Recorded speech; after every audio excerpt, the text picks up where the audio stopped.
नमस्कार श्रोते हो, रेडिओ जयंतच्या आनंदी कट्ट्यावर मी अनुराधा आपणा सर्वांचं मनपूर्वक स्वागत करते. श्रोते हो, नुकतीच एक फार इंटरेस्टिंग पोस्ट वाचनात आली.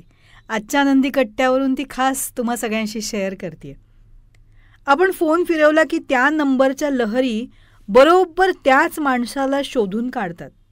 हे जसं आश्चर्यकारक आहे ना, तसंच आपण जेव्हा एखाद्या देवीचं, संतांचं अथवा देवाचं स्तोत्र, पोथी वाचतो किंवा व्याकुळ होऊन त्या देवाला, देवीला, आपल्या सद्गुरूंना संकटात प्रार्थना करतो, तेव्हा त्या प्रार्थनारूपी सकारात्मक लहरी बरोबर त्याच देवापर्यंत, सद्गुरूपर्यंत पोचतात आणि ती देवता आशीर्वादात्मक लहरी आपल्याकडे पाठवते.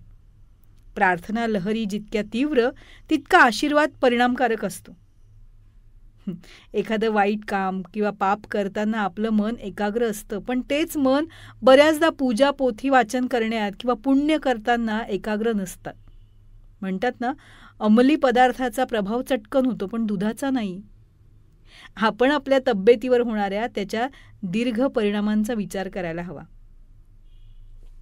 आपण जेव्हा देवी कवच किंवा शिवकवच वाचतो तेव्हा त्याचं शुभ कवच त्यातल्या सकारात्मक लहरींनी आपल्याभोवती निर्माण होत असतं आणि ते आपलं रक्षण करत असतं. एखाद्या आजारी व्यक्तीसाठी किंवा रोग्यासाठी आपण ते वाचलं तर त्या शुभ कवचामुळे त्या रोग्याचं रक्षण होतं आणि तो त्या आजारातून बरासुद्धा होतो. तसंच काही वेळा आपण खूप कठोरपणे बोलतो कुणाला, त्याचे दोष सांगतो किंवा अपमान करतो, तेव्हा त्या व्यक्तीच्या क्रोधामुळे निर्माण होणाऱ्या नकारात्मक लहरी आपल्याकडे येऊन आपल्याभोवतीसुद्धा अशुभ कवच निर्माण करतात. मग त्यामुळे आपल्याला अस्वस्थ वाटायला लागतं. मग सगळ्या क्रिया आपण सकारात्मक करायला हव्या.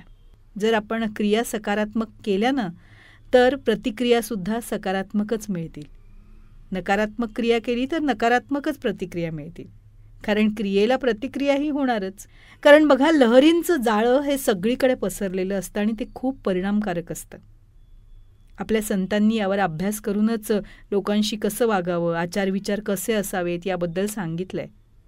गुरु बऱ्याचदा दूर अंतरावरनं सुद्धा आपल्या शिष्याला दीक्षा देतात किंवा एखादा संदेश पाठवतात की आणि शिष्याला तिकडे जाण्याची तीव्र जाणीव होते. हे बऱ्याचदा घडतं.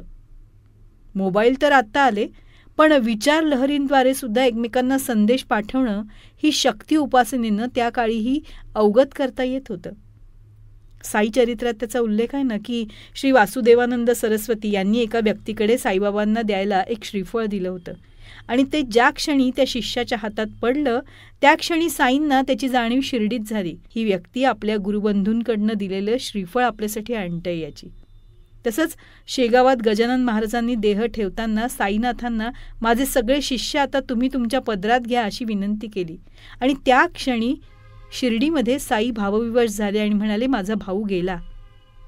बघा, आजही परगावी राहणाऱ्या मुलानं आईची तीव्र आठवण काढताच आईला समजतं आणि ती गलबलते.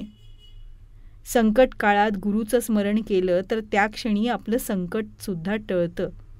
ही त्या सद्गुरूंनी पाठवलेल्या आशीर्वादरूपी लहरींमुळेच. या आणि अशा अनेक घटना बघितल्यानं की विचार लहरींचं संक्रमण होत असतं हे नक्की, यावर आपला खरंच विश्वास बसतो. म्हणजे विचार लहरी या किती शुभ आणि सकारात्मक हव्यात. ज्या घरात बसून आपण सतत विचार करतो ते विचार किती सकारात्मक हवेत. घरात एकमेकांशी बोलताना, अगदी स्वतःशी बोलताना ते किती सकारात्मक हवं हे लक्षात घ्यायला हवं. तरच तुम्ही ब्रह्मांडाची सकारात्मक ऊर्जा स्वतःकडे आकर्षित करू शकाल.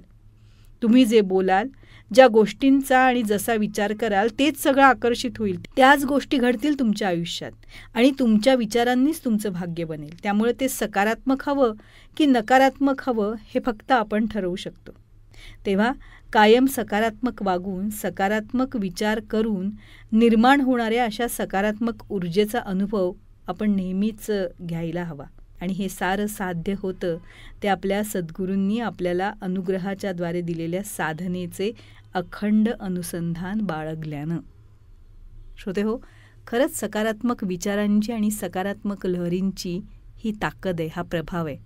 तो अनुभवायचा असेल तर सकारात्मक विचार आणि बोलणं याची सवय आपण स्वतःच्या मनाला लावून घ्यायला हवी.